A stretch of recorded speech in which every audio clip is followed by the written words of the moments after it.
अस्सलाम वालेकुम। जो आज का हमारा टॉपिक है वो मिसलेनियस स्किन डिसऑर्डर जो है, जिसमें इंपॉर्टेंट है एक्यांथोसिस निग्रिकेंस और लाइकन प्लेनस जो है वेरी इंपॉर्टेंट है, इसको हम पढ़ते हैं। जो एक्यांथोसिस निग्रिकेंस वेरी इंपॉर्टेंट है, वेरी सिंपल है कि हमारे पास एपिडर्मल हाइपरप्लेजिया हो जाता है, ठीक है, और सिमेट्रिक हाइपर पिगमेंटेशन थिकनिंग हो जाती है स्किन की, जो हमारे पास ज़्यादातर होती है एक्जिला वगैरह फोल्ड्स के अंदर होती है, नेक के अंदर होती है, ठीक है। और इसके अलावा जो इंसुलिन रेजिस्टेंस के साथ एसोसिएटेड होती है, जैसे डायबिटीज़ हो गया, ओबेसिटी के अंदर हो गया, कुशिंग सिंड्रोम के अंदर हो गया, और पीसीओएस के अंदर एक्यांथोसिस निग्रिकेंस होता है। विस्टरल मैलिग्नेंसी गैस्ट्रिक एडिनोकार्सिनोमा के अंदर भी एक्यांथोसिस निग्रिकेंस वेरी इंपॉर्टेंट है, ये जीआईटी के अंदर भी लिखा हुआ है, तो ये आपने इसको याद कर लेना है इस तरह से, ठीक है। ये हमारे पास दिया हो गया, आपका एक्जिला के अंदर इन्वॉल्व हो सकता है, नेक के अंदर इन्वॉल्व हो सकता है, तो यहाँ पे जो है ना आपके पास एक्यांथोसिस निग्रिकेंस हो सकता है, और इसके अंदर हाइपर पिगमेंटेशन हो जाएगी स्किन की, और उसके बाद symmetric involvement, epidermal hyperplasia, insulin resistance वगैरह ये चीज़ें होगी। इरेथ्रीमा नोड्यूसम के अंदर क्या होता है कि हमारे पास पेनफुल होता है, रेस्ड इन्फ्लेमेटरी लियन होती है सबक्यूटेनियस टिश्यू फैट की, पेनिकुलाइटिस जिसे हम कहते हैं, ठीक है।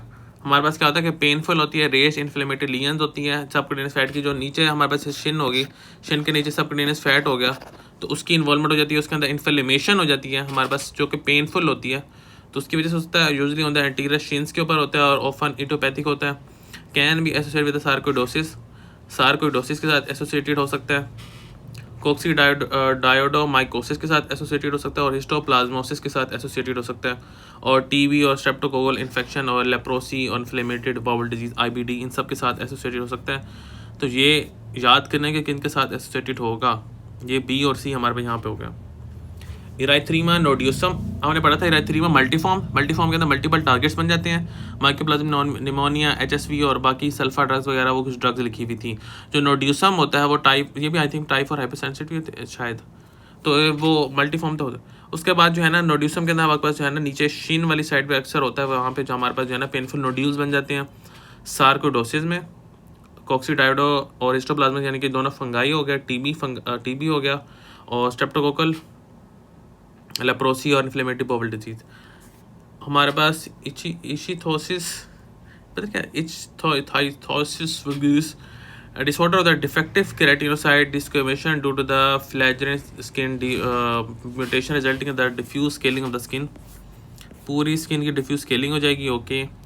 Extensor side of extremities and trunk के ऊपर होगा, जो एक्सटेंसर साइड होती हैं, मैनिफेस्ट इन इन्फेंसी और अर्ली चाइल्डहुड के अंदर होता है। एटोपिक डर्मेटाइटिस के साथ स्ट्रॉन्ग एसोसिएशन इसकी होती है, सिंपल, ओके। इसे एटोपिक डर्मेटाइटिस आपके पास जो है वो वाला होता है हमारे पास, जिसके अंदर जो है टाइप 1 हाइपर सेंसिटिविटी होती है, आईजी के रिलेटेड होता है, स्ट्रेस सर्फेसर पे होता है, फ्लैजिन जीन म्यूटेशन इंपॉर्टेंट है, इसका नाम याद कर लेना है। अब आपके पास आता है लाइकन प्लेनस। लाइकन प्लेनस के अंदर 6 पीज होते हैं जो याद करने वाले होते हैं। प्रूरेटिक होता है यानी कि इचिंग होती है इसके अंदर, पर्पल होता है, पॉलीगोनल होता है, प्लेनर पैप्यूल्स एंड प्लेक्स होते हैं, ये 6 पीज होते हैं। मिकोजल जो इन्वॉल्वमेंट होती है इसके अंदर वो विकहैम स्ट्राया के साथ रिप्रेजेंट करती है, रेटिकुलर वाइट लाइंस होती हैं, हाइपर ग्रेनुलोसिस होती है, साटूथ इन्फिल्ट्रेट और लिम्फोसाइट है the dermal epidermal junction, very important, hepatitis C के साथ एसोसिएटेड होता है। लाइकन प्लेनस हेपेटाइटिस सी के साथ एसोसिएटेड होता है। हेपेटाइटिस सी के साथ एक और चीज़ भी आपके पास एसोसिएटेड होती है, क्रायोग्लोबिनीमिया, वो भी आपने इसको ध्यान में रख लेना है। तो इसका भी जो है, जो हम लिम्फोसाइट्स होते हैं, जो आपके पास डर्मस, ये डर्मिस हो गए, ये आपके पास एपिडर्मस हो गया, ये डर्मस हो गया, एपिडर्मस, ये डर्मस हो गया, और यहाँ पे जो है लिम्फोसाइट की इन्वॉल्वमेंट हमारे पास हो जाएगी, ये आपने इसको याद कर लेना है। Sawtooth infiltrate of the lymphocyte हो जाएगी। 6 पीज होते हैं। मिकोजल इन्वॉल्वमेंट जो होती है विकहम स्ट्राया की उसमें फॉर्म में होती है, वाइट लाइंस बनी होती हैं, ठीक है, हाइपर ग्रेनुलोसिस होती हैं। पीटीरियासिस रोजिया जी जो हमारे पास ये वाली साइड हो जाएगी, और दूसरा हमारे पास इसमें एक तस्वीर ये भी है, आज क्रिसमस ट्री पैटर्न होता है इसमें, तो हेराल्ड पैच होता है, ठीक है, ये हमारे पास एक पैच बना हुआ है।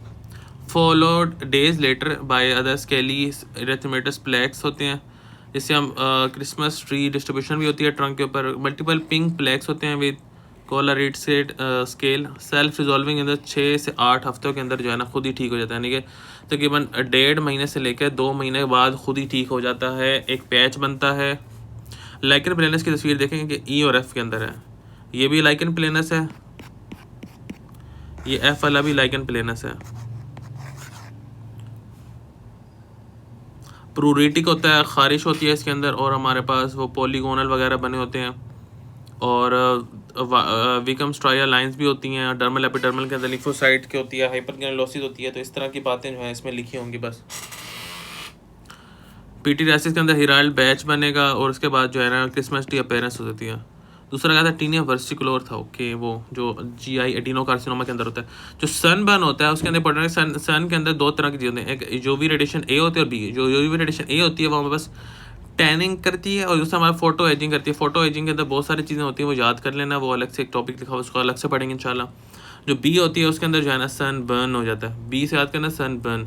एक्यूट इनक्यूटेनियस इन्फ्लेमेटरी रिएक्शन होता है, ऐसे यूवी रेडिएशन की वजह से डीएनए म्यूटेशन हो सकती है, अपोप्टोसिस हो सकती है केराटिनोसाइट की। वेरी इंपॉर्टेंट ये आता है कि अपोप्टोसिस हो सकती है केराटिनोसाइट की, और कॉर्टिकोस्टेरॉइड भी हमारे पास अपोप्टोसिस करते हैं, स्किन की लेयर के स्किन को थिन कर देते हैं। Exposure to UV and UV भी जो है ना स्किन कैंसर के रिस्क को बढ़ा देता है।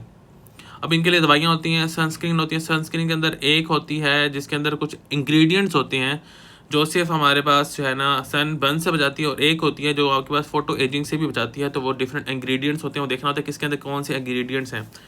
फिर रेडिएशन डर्माटाइटिस होता है कि एक एक्यूट होता है और लेट होता है। एक्यूट के अंदर क्या होगा कि रेडियोथेरेपी के 90 डेज के अंदर अंदर जो है अपोप्टोसिस ऑफ द बेजल केराटिनोसाइड और एपिडर्मल एपिडेमा।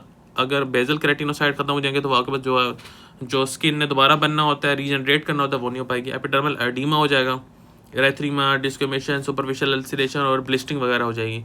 जो लेट ऑकर जो होता है मंथ्स ईयर के बाद रेडियोथेरेपी के बाद, वो हमारे पास लेट कहलाती हैं, ठीक है, काफ़ी टाइम बाद होता है, महीने साल के बाद। इसमें फाइब्रोसिस होती है, homogenisation of the dermal collagen fibres on histology, vascular damage और टीलैंगिटेजिया वगैरह ये चीज़ें भी हो जाती हैं।